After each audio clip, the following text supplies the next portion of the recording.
जय श्री गुरुदेव दत्त. अवधूत चिंतन श्री स्वामी समर्थ. मी आज बनवत आहे सोयाबीन घालून मसाले भात. साहित्य हे घेतलेलं आहे बघा.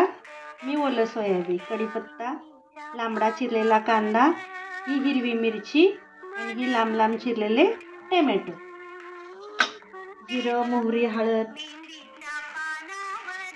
मीठ, साजूक तूप, तमालपत्री आणि याच्यामध्ये खोबरं, दालचिनी, लवंगा आणि 2 मिरे असे हे सगळं एकत्र चेचून घेतलेलं आहे. आलं लसूण पेस्ट आणि हे मीठ आणि हा इंद्रायणी तांदूळ स्वच्छ निवडून धुवून घेतलेला आहे.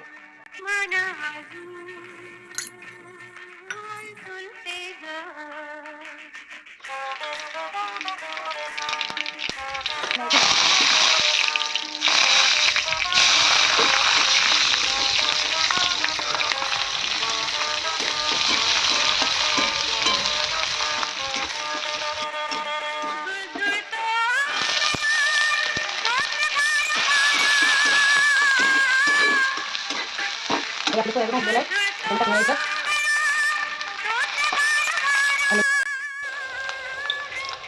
आता मी याच्यात तमालपत्री टाकते.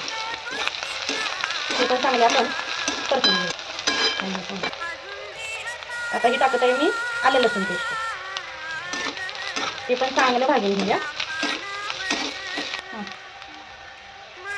आता मी याच्यात टाकत आहे हे लांब चिरलेले टोमॅटो.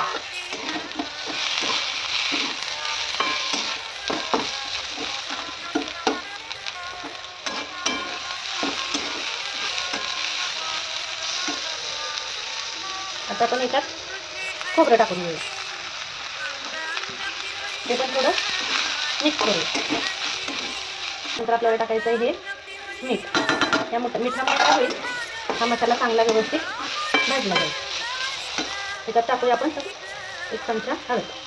आपला भात थोडा आहे त्याच्यामुळं सगळं साहित्य थोडं थोडं लागणार आहे. आता मी याच्यात टाकत आहे 1 चमचा साजूक तूप. तुपामुळे काय होतं, आपला भात चांगला मोकळा चटचटीत होतो.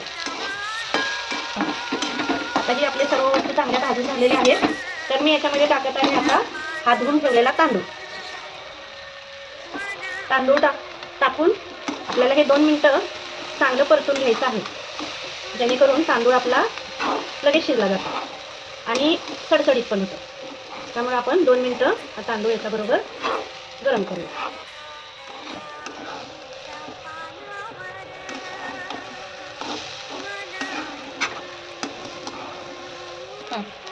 आता ही मी या भातासाठी एवढं पाणी उकळून घेतलेलं आहे. ते याच्यात घालतो. उकळून घेतलेल्या पाण्यामुळं आपला भात लगेचच शिजला.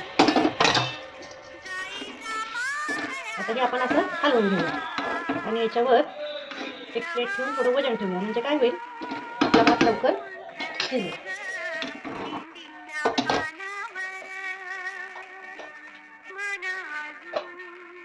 हा असा आपला सोयाबीनचा भात तयार झालेला आहे.